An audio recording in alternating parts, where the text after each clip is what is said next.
Welcome on the Retired Gamer channel. Long time no see. After about 18 months, I decided to reactivate this channel and start posting reviews on it again. The first one after this long break will be a review of a game called the Thaumaturge. The Thaumaturge is a Polish isometric RPG from Fool's Theory and 11-bit Studios. The game is set in an early 20th century setting with one very unnatural thing added to it. It's in the title, I'm talking about Thaumaturge. We play as Wiktor Szulski. Wiktor have a very special power. He can connect and use mythical creatures called salutors. Those creatures are actually taken from Polish or Slovenian myths. I'm especially keen to talk a little bit about this game on my English channel because I think this game probably went a little bit under the radar, especially in countries other than Poland. So if you want to learn a little more about this game, please stay a while and listen. And also as a reminder, I will be very grateful for any likes, subs and comments under this video.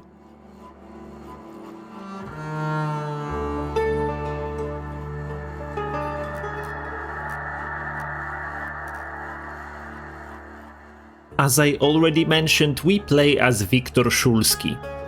And we are a Thaumaturge, a person that can see and feel a little more than other people. We had a very complicated relation with our father, and as a result of that we ended up with our mother in Paris.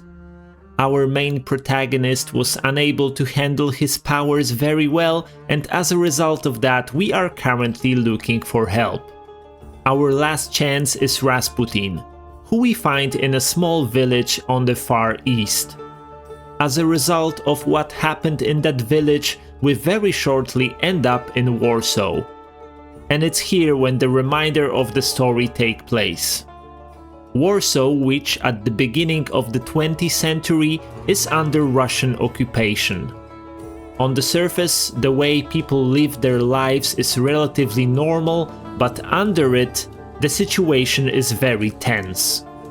And in this setting we are improving our skills, take care of ours and other people's problems, but we are also entangled in an intrigue that will have an influence on Warsaw and the whole Russian Empire. The historical setting and the way it's presented in this game is its greatest advantage. We see the world from the isometric perspective. It's a hub-based world. Inside a single hub, which for the majority of the game is like a Warsaw neighborhood, we can move freely. But when we move from one hub to another, we need to deal with a short loading. We cannot steer the camera, but sometimes the perspective changes a little bit on its own, just to make it easier for us to see what we have to see. And in this world we mostly talk and fight. But also we use our unnatural abilities to often do some detective work. Dialogues are relatively standard. We will often have a choice of what our character will say, and also often some of those options might be blocked because we don't have enough of a certain skill. When it comes to battles, they are turn-based. And for me, they were pretty engaging for the whole playthrough. You can say I had my favorite tactic, but often I had to modify it more or less depending on the enemies. And we don't fight alone. During those battles we can use those things called salutors that we gathered earlier. We start with just one, but slowly we are building a small army. Each have their own abilities and will work better or worse depending on the situation. The other unnatural thing that we can do, beside controlling salutors, is even more interesting. We can read people's feelings from things they interacted with. It will help us to learn a lot more about people living here and will often give us a lot more dialogue options. This is our main tool to help us resolve quests. The things that we can read from those different objects in the game environment are really well written. After each fight, after using our detective skills, and pretty much after interacting with everything in the world, we will get some experience. After gathering enough of experience, we will get a skill point, and we can use those skill points to improve one of our 4 abilities. Improving those abilities will often allow us to read more feelings from objects in game, and will also help us to modify our battle skills. On the other hand, if we will not have enough points on a specific category, we will not be able to interact with some of the objects. Those systems are relatively uncomplicated, but they do their job just fine. One of the things that I would like to stress the most is how well most of the dialogues and texts that we can find in-game are written.